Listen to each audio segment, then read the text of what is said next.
हर रात मैं अपनी गर्लफ्रेंड के पैरों पर बदबूदार कीचड़ लगा देता था, फिर उसके ऊपर आधा किलो आटा छिड़क देता था, जिसके बाद तुरंत सोने का नाटक करने लगता था, जिस पर वो हर रात ठीक 2 बजे उठती है, मेरे सिर से एक बाल तोड़ती है और चुपके से बाहर निकल जाती है। फिर मैं उसके पैरों के निशानों का पीछा करते हुए उसके पीछे जाने लगता था। लेकिन मुझे क्या पता था कि जिस पल मैं ये जानने वाला था कि वो आखिर करने क्या जाती है, उसी वक्त सड़क किनारे मुझे एक छोटी लड़की दिखाई देती है जो एक बड़े ट्रक से टकराने वाली होती है। यह देखकर मैं बिना कुछ सोचे उसकी जान बचाने के लिए दौड़ पड़ता हूँ, जिस पर ट्रक मुझे करीब 10 मीटर दूर उछाल देता है और मैं मौत के बिल्कुल करीब पहुंच जाता हूँ। ठीक उसी पल जब मेरा दिल धड़कना बंद करने वाला होता है, तभी मेरे दिमाग में एक ठंडी मैकेनिकल आवाज गूंजती है, God system successfully linked. Host ये हुआन के अकाउंट में 1000 बिलियन का बैलेंस ट्रांसफर किया गया है। गोल्डन ब्लैक कार्ड और गोल्डन आई स्किल प्राप्त हुई है, जिससे दुनिया की हर चीज की वैल्यू देखी जा सकती है और इंसानों के दिलों को भी पढ़ा जा सकता है। साथ ही ग्रैंड मास्टर फाइटिंग स्किल भी प्राप्त हुई है, जिससे अकेले 100 लोगों का सामना किया जा सकता है। यह सुनते ही मैं अचानक आंखें खोल देता हूँ और फील करता हूँ कि मेरे शरीर में पहले से कहीं ज्यादा ताकत भर चुकी है। यहाँ तक कि मैं 5 किलोमीटर दूर से आती हुई मेबैक की आवाज भी साफ सुन सकता था। फिर 2 मिनट से भी कम समय में एक काली मेबैक मेरे सामने आकर रुकती है, जिस पर ब्लैक सिल्क स्टॉकिंग्स पहने एक लंबी और बेहद खूबसूरत औरत गाड़ी से उतरती है और पागलों की तरह भीड़ में दौड़ पड़ती है। टंग टंग टंग टंग, तुम कहाँ आए हो? जिसके बाद वो छोटी लड़की जिसे मैंने बचाया था जोर जोर से रोने लगती है। यह देखकर वो औरत तुरंत उसे अपनी बाहों में भर लेती है। जब उसे पता चलता है कि बच्ची को सिर्फ हल्की चोट आई है, तब वो राहत की सांस लेती है, फिर मेरी तरफ देखकर कहती है, थैंक यू, आपने टांग टांग की जान बचाई है। मैं शेन युनशु हूँ, शेन ग्रुप की सीईओ। बताइए मैं आपका एहसान कैसे चुका सकती हूँ? चाहे शेन फैमिली को अपनी पूरी प्रॉपर्टी ही क्यों ना देनी पड़े, हम पीछे नहीं हटेंगे। जिस पर यह शुआन उसकी तरफ घूर कर देखने लगता है और उसी वक्त उसकी सारी इंफॉर्मेशन उसकी आंखों के सामने दिखाई देने लगती है। उम्र 25 साल, पहचान शेन ग्रुप की सीईओ, कुल संपत्ति 800 बिलियन से ज्यादा। अगर ये आज से पहले होता तो यही मौका मेरी जिंदगी बदल सकता था। सिर्फ शेन फैमिली का सहारा मिल जाता तो मैं इस शहर में किंग बन सकता था। लेकिन अब भले ही मेरे पास एक 100 बिलियन हो, फिर भी वो शेन फैमिली की दौलत के सामने कुछ भी नहीं थे, जिस पर मैं बस उसे एक बार देखता हूँ और शांत आवाज में कह देता हूँ, जरूरत नहीं है।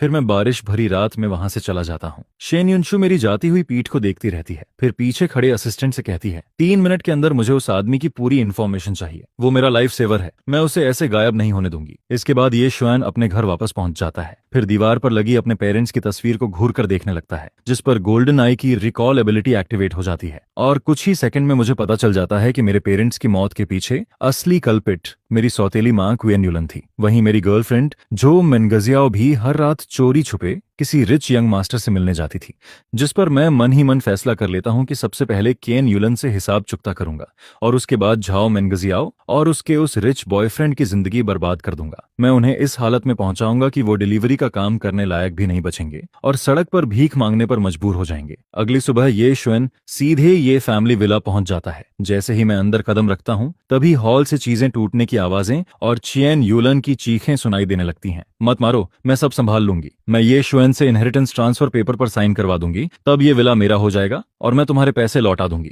जिस पर अचानक एक जोरदार थप्पड़ उसकी चीख रोक देता है। फिर मैं दरवाजा खोलकर अंदर चला जाता हूँ। हॉल पूरी तरह बर्बाद पड़ा था। क्वीन युलन, जो हमेशा घमंडी रहती थी, इस वक्त जमीन पर घुटनों के बल गिरी हुई थी। उसके चेहरे पर लाल हाथ का निशान साफ दिखाई दे रहा था। सामने सोफा पर डाओगे बैठा था, जो लोन शार्क गैंग का बॉस था। उसके पीछे 4 आदमी स्टील पाइप्स लेकर खड़े थे। मैं आराम से अंदर जाता हूँ और सबको इग्नोर करते हुए सीधे हॉल के बीच में पहुंच जाता हूँ। यह देखकर डाओगे गुस्से में चिल्ला उठता है और मुझे थप्पड़ मारने के लिए हाथ उठाता है। तो तू ही है वो निकम्मा यंग मास्टर? जिस पर मैं उसकी तरफ घूर कर देखता हूँ और उसकी सारी इन्फॉर्मेशन मेरे दिमाग में दिखाई देने लगती है। कॉम्बैट पावर 60, इंसानों में पीक लेवल वीकनेस, बहुत ज्यादा अंधविश्वासी और एक अजीब बीमारी से परेशान। हर रात ठीक 12 बजे उसके दिल में असहनीय दर्द उठता है। मैं बिना हिले बस शांत आवाज में कहता हूँ, अगर तेरा हाथ मेरे चेहरे को छू गया तो जिंदगी भर कुछ पकड़ नहीं पाएगा। और तेरी चेस्ट पेन वो हर रात 12 बजे शुरू होती है। सही कहा ना? यह सुनते ही डाओगे का हाथ हवा में ही रुक जाता है, क्योंकि ये राज उसके सबसे करीबी आदमी भी नहीं जानते थे।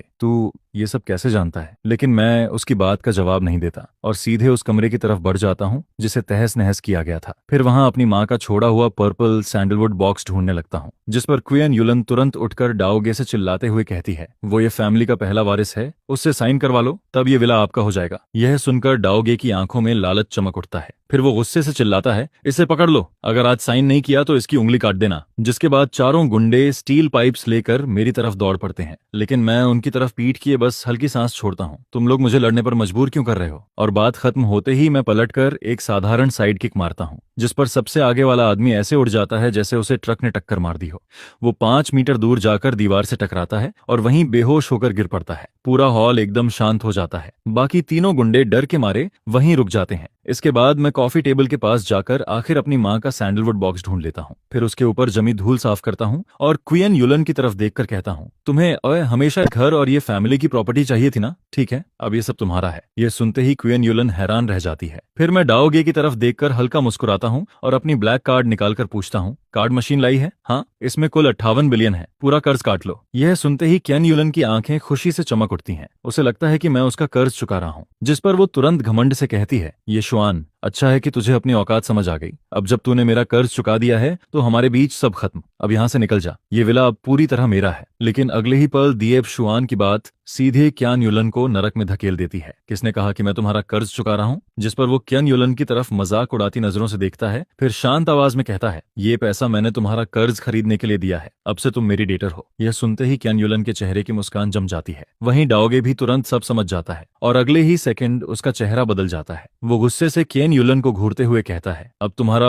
क्रेडिटर यंग मास्टर ये है। फिर वो तुरंत दिएब एक्सयूएन की तरफ पलटकर हंसने लगता है, यंग मास्टर ये, अगर आपको किसी मदद की जरूरत हो तो बस कहिए, क्या मैं आपके लिए इंटरेस्ट कलेक्ट करूं? जिस पर साफ पता चल रहा था कि दाओगे अब हर हाल में दिए जुएन का सहारा पकड़ना चाहता था। इसके बाद दिए जुएन सैंडलवुड बॉक्स को हाथ में लेकर दरवाजे की तरफ बढ़ता है, फिर रुककर केन युलन को देखता है। मैं तुम्हें सिर्फ 2 ऑप्शंस देता हूँ। पहला, अभी इसी वक्त इस विला से निकल जाओ, खाली हाथ, अपने साथ एक कपड़ा तक नहीं ले जाओगी। दूसरा, 3 दिन के अंदर मेरा पूरा पैसा वापस करो। 1 सेकंड भी लेट हुई तो मैं सीधे पुलिस को रिपोर्ट करूंगा। मैं तुम्हारे ऊपर फ्रॉड और पब्लिक फंड एम्बेशमेंट का केस डाल दूंगा। फिर वो डाओगे की तरफ देखकर कहता है, और अगर तुमने इसे टाइम पर पैसा लौटाने के लिए फोर्स नहीं किया तो मैं तुम्हारे ऊपर इंटेंशनल असॉल्ट का केस डाल दूंगा। गेट पर सीसीटीवी लगा है, तुम सबके जेल जाने के लिए इतना काफी है। यह कहकर दिए एक्सयूएन बिना पीछे देखे विला से बाहर निकल जाता है, जिसके बाद पीछे से क्यान युलन की चीखें और डाओगे के आदमियों के तोड़फोड़ की आवाजें आने लगती हैं। यह सब सुनते हुए दिए एक्सयूएन धूप के नीचे खड़ा होकर एक लंबी सांस लेता है और पहली बार उसे अंदर से सुकून फील होता है। लेकिन अगले ही पल सिस्टम फिर एक्टिवेट हो जाता है। नई मिशन जारी हुई है, 2 घंटे के अंदर 100 मिलियन खर्च करो। अगर मिशन फेल हुई तो होस्ट के शरीर का कोई फंक्शन रैंडमली रिमूव कर दिया जाएगा, उदाहरण के लिए हमेशा के लिए सिर्फ 3 सेकंड। यह सुनते ही दिए एक्सयूएन के होंठ फड़क जाते हैं। यह सिस्टम सच में बहुत क्रूअल है, लेकिन अगले ही पल वो हल्का मुस्कुराने लगता है। आखिर पैसा उड़ाना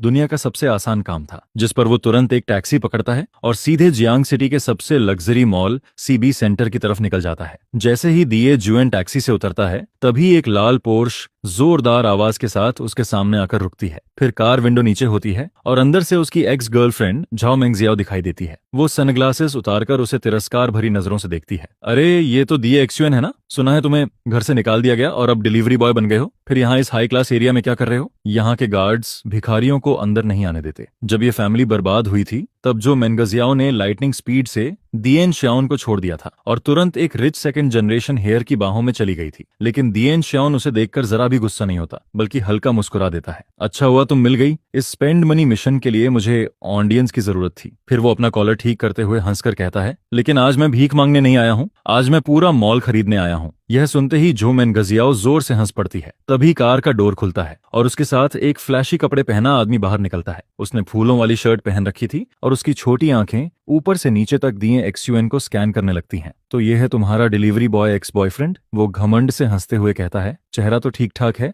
लेकिन अफसोस द्वेष गरीब है। यहाँ की एसी हवा भी पैसे लेकर चलती है। डिलीवरी करके जितना कमाता होगा उससे यहाँ 10 मिनट भी खड़ा नहीं रह पाएगा। जिस पर झो मेंगजियाओ उसका हाथ पकड़कर हंसने लगती है। दिएब शुएन, मैं तुम्हें इंट्रोड्यूस करवाती हूँ, ये मेरे हस्बैंड हैं सन हाओयू। इनके फैमिली का बिल्डिंग मटेरियल्स बिजनेस है, हजारों बिलियन की प्रॉपर्टी है इनके पास। वो जानबूझकर हजारों बिलियन शब्द पर जोर देती है और चुनौती भरी नजरों से दिएब एक्सयूएन को देखने लगती है, जैसे वो उसके चेहरे पर जेल सी या ह्यूमिलिएशन देखना चाहती हो। लेकिन उसे निराशा ही मिलती है, क्योंकि दिएब एक्सयूएन बस उसे ऐसे देखता है जैसे वो हवा हो। फिर शांत आवाज में कहता है, साइड हटो। यह सुनते ही सन हाओयू का चेहरा गुस्से से भर जाता है। वो आगे बढ़कर रास्ता रोक देता है और दिएब एक्सयूएन को धक्का देने के लिए हाथ बढ़ाता है। लेकिन जैसे ही उसका हाथ दीएप एक्सयूएन को छूने वाला होता है तभी दीएप एक्सयूएन की आंखों में गोल्डन लाइट चमक उठती है, जिस पर सन हाओयू की सारी इंफॉर्मेशन सामने आने लगती है। Fake rich second generation heir, बाहर से ग्लैमरस, अंदर से बैंक रैप्ड, पहनी हुई शर्ट नकली लग्जरी ब्रांड, कलाई में पहनी जिमिन शून्य एक high quality fake watch, belt असली, फाइनेंशियल स्टेटस बेहद खराब, क्रेडिट कार्ड्स मैक्सड आउट, एक लोन लेकर दूसरा चुका रहा है, पोर्श किराए की, कार रेंट अभी तक पेड नहीं। जो मेंगजियाओ को इम्प्रेस करने के लिए सब ड्रामा, ये सब पढ़ते ही दिए एक्सयूएन के होंठों पर एक रहस्यमयी मुस्कान आ जाती है। फिर वो सन हाओयू के करीब जाकर धीमी आवाज में कहता है, लेकिन इतनी तेज कि आसपास के लोग भी सुन लें। असल जिमिन वॉचेस की टेक्सचर रैंडम होती है, लेकिन तुम्हारी वॉच की लाइंस कुछ ज्यादा परफेक्ट नहीं लग रही। फिर वो उसकी कलाई देखकर मुस्कुराता है, और रियल वॉच का कैलेंडर नंबर बहुत स्मूथली जंप करता है। अभी 1:59 है, क्यों ना 2 बजे तक वेट करें, देखते हैं तुम्हारी वॉच नंबर बदल भी पाती है या नहीं। यह सुनते ही सन हाओयू का चेहरा पीला पड़ जाता है, क्योंकि वो वॉच सच में फेक थी, जिसे उसने सिर्फ 10 मिलियन में खरीदा था ताकि झो मेंगजियाओ जैसी गोल्ड डिगर्स को इम्प्रेस कर सके। लेकिन उसे यकीन नहीं हो रहा था कि एक डिलीवरी बॉय सिर्फ एक नजर में उसकी सच्चाई पकड़ लेगा। बकवास बंद कर, मेरी वॉच असली है, तुझे क्या पता लग्जरी ब्रांड्स के बारे में। जिस पर वो घबराहट छुपाने के लिए जल्दी से अपनी कलाई ढंक लेता है। फिर वो झो मेंगजियाओ का हाथ पकड़कर कहता है, चलो बेबी, इस पागल कुत्ते से बहस करने का फायदा नहीं, मैं तुम्हें हमेशा से बैग खरीद कर देता हूँ। यह कहकर वो जल्दी जल्दी मॉल के अंदर जाने लगता है। साफ था कि वो वहां से भागना चाहता था, लेकिन तभी दीएप एक्सयूएन आराम से उनके पीछे चलते हुए कहता है, वैसे मुझे भी कुछ शॉपिंग करनी है, साथ चलते हैं। सन हाओयू पीछे मुड़कर हंसता है, ये सीबी सेंटर है, अगर तू यहाँ एक पेयर सॉक्स भी खरीद पाया ना तो मैं वही खड़ा होकर उन्हें खा जाऊंगा। जिस पर दीएप एक्सयूएन हल्का मुस्कुराता है, अपनी बात याद रखना। इसके बाद वो मॉल के ऑटोमेटिक डोर्स पार करके अंदर चला जाता है। ठंडी एसी हवा पूरे हॉल में फैल रही थी। ग्राउंड फ्लोर पर दुनिया के सबसे लग्जरी ब्रांड्स मौजूद थे और हवा में एक्सपेंसिव परफ्यूम्स की खुशबू तैर रही थी। तभी एंट्रेंस पर खड़ी फीमेल स्टाफ झुककर बोलती है, वेलकम टू फिलिप बी। लेकिन जैसे ही उसकी नजर सन हाओयू और जाओ मेंगजियाओ पर पड़ती है, उसकी स्माइल और ज्यादा ब्राइट हो जाती है। Sir ma'am welcome. जिस पर सन हाओयू अपनी बेइज्जती की भरपाई करने के लिए जोर से कहता है, तुम्हारे स्टोर की सबसे महंगी वॉच निकालो, मैं अपनी वाइफ के लिए खरीदूंगा। फिर वो तिरस्कार से दीएप एक्सयूएन को देखता है, क्या हुआ डिलीवरी बॉय, यहाँ भी ऐसी एंजॉय करने आ गया? ध्यान से रहना, कहीं ग्लास शेल्फ तोड़ दी ना तो तुझे बेचकर भी उसका पैसा नहीं भर पाएंगे। यह सुनते ही सारे सेल्स स्टाफ तुरंत सन हाओयू के आसपास जमा हो जाते हैं, जबकि दीएप एक्सयूएन को पूरी तरह इग्नोर कर दिया जाता है। सिर्फ एक यंग लड़की, जिसकी चेस्ट पर अभी भी इंटर्न टैग लगा हुआ था, वहीं चुपचाप खड़ी रह जाती है। वो इंटर्न लड़की हिचकिचाते हुए धीरे धीरे दीएप एक्सयूएन के पास आती है, फिर उसे एक ग्लास पानी देते हुए कहती है, सर हेलो, क्या मैं आपकी कुछ मदद कर सकती हूँ? अगर आप सिर्फ घूमने आए हैं तब भी कोई बात नहीं है। उसकी आंखें बेहद साफ और मासूम थीं। उसने दीए जुएन के कपड़ों की वजह से जरा भी तिरस्कार नहीं दिखाया। जिस पर दीए जुएन आराम से पानी का घूंट पीता है, फिर शांत आवाज में कहता है, मैं देखने नहीं आया। यह सुनते ही झो मेंगजियाओ तुरंत हंस पड़ती है, सुना तुमने, ये खुद कह रहा है कि देखने नहीं आया। मैंने पहले ही कहा था ना, ये यहाँ सिर्फ एसी की हवा खाने आया है, गार्ड्स भी ना किसी को भी अंदर आने देते हैं। जिस पर एक सीनियर सेल्स वुमन आगे बढ़ती है और सख्त आवाज में कहती है, सर अगर आप कुछ खरीदने वाले नहीं हैं तो कृपया हमारा समय बर्बाद मत कीजिए, वहां सामने वेटिंग एरिया है। लेकिन दीएप एक्सयूएन उसकी बात को पूरी तरह इग्नोर कर देता है। फिर वो सामने खड़ी इंटर्न लड़की की तरफ देखकर हल्का मुस्कुराता है। इसके बाद वो ग्लास काउंटर के बीच रखी शिकामो वॉच की तरफ इशारा करता है, फिर बगल की पूरी रो की तरफ देखकर कहता है, ये वाली, और उसके साथ पूरी रो भी, मैं सब लेता हूँ। पूरा शोरूम एकदम शांत हो जाता है, जिस पर सन हाओयू जोर से हंस पड़ता है। मेंगजियाओ सुना तुमने, ये कह रहा है कि सब खरीद लेगा, यहाँ की वॉचेस मिलाकर 70 बिलियन से ज्यादा की हैं। लगता है डिलीवरी करते करते इसका दिमाग खराब हो गया है। वहीं वो एरोगेंट सेल्स वुमन गुस्से से कहती है, सर मजाक मत कीजिए, ये फिलिप बी है, कोई सब्जी मंडी नहीं। अगर आपने और नॉनसेंस किया तो मैं सिक्योरिटी बुला लूंगी। इसी बीच वो इंटर्न लड़की डरते डरते बोलती है, सर शिकाम्यू एक 02 मॉडल की कीमत 9.8 बिलियन है और इसे खरीदने के लिए वीआईपी क्वालिफिकेशन अप्रूवल भी चाहिए होता है। जिस पर दीएप एक्सयूएन बिना कुछ बोले अपनी सस्ती जीन्स की पॉकेट से एक ब्लैक कार्ड निकालता है और धीरे से ग्लास काउंटर पर रख देता है। टक, कार्ड रखते ही साफ आवाज गूंजती है, कार्ड स्वाइप करो, पासवर्ड 6 zeros है, अगर पेमेंट फेल हुई तो मैं यही काउंटर खा जाऊंगा। उसकी आवाज ज्यादा तेज नहीं थी, लेकिन उसमें ऐसा प्रेशर था कि इंटर्न लड़की के हाथ तक कांपने लगते हैं। फिर वो कार्ड उठाकर स्टोर मैनेजर की तरफ देखने लगती है। मैनेजर एक एक्सपीरियंस्ड मिडिल एज्ड आदमी था, जो काफी देर से दीएप एक्सयूएन को ऑब्जर्व कर रहा था। लेकिन जैसे ही उसकी नजर उस ब्लैक कार्ड पर पड़ती है, उसकी आंखें सिकुड़ जाती हैं। ये इन्फिनिट जेंटू ब्लैक कार्ड है। फिर अगले ही सेकंड वो खुद ही सिर हिलाता है, नहीं, इससे भी ऊपर उसके चेहरे पर शौक साफ दिखाई देने लगता है। ये सुप्रीम ड्रैगन कार्ड है, पूरी दुनिया में सिर्फ 10 कार्ड्स मौजूद हैं। जिस पर वो तुरंत चिल्लाता है, सब चुप रहो, पीओएस मशीन यहाँ लाओ, मैं खुद कार्ड स्वाइप करूंगा। लेकिन सन हाओयू अभी भी हंस रहा था, ड्रामा करते रहो, ये किसी सैलून मेंबरशिप कार्ड से ज्यादा कुछ नहीं, मैं भी देखता हूँ इससे क्या निकलता है। लेकिन अगले ही पल beep, POS machine transaction mission complete की आवाज निकालती है। साथ ही रिसीट प्रिंटर लगातार बिल प्रिंट करने लगता है। पूरा शोरूम जम जाता है। मैनेजर रिसीट देखकर कांपने लगता है। उस बिल पर इतने लंबे नंबर्स थे कि उसकी आंखें तक चकरा जाती हैं। वो लगभग DAXUN के सामने घुटनों पर गिरने वाला होता है। Respected sir, 100 billion transaction successful. हम तुरंत सारी वॉचेस पैक करवा देते हैं। क्या इन्हें आपके घर भेज दिया जाए? जिस पर DAXUN कैजुअली अपनी नई 10 बिलियन वाली स्टारी स्काई वॉच उठाकर पहन लेता है। फिर बाकी वॉचेस की तरफ देखकर कहता है, कोई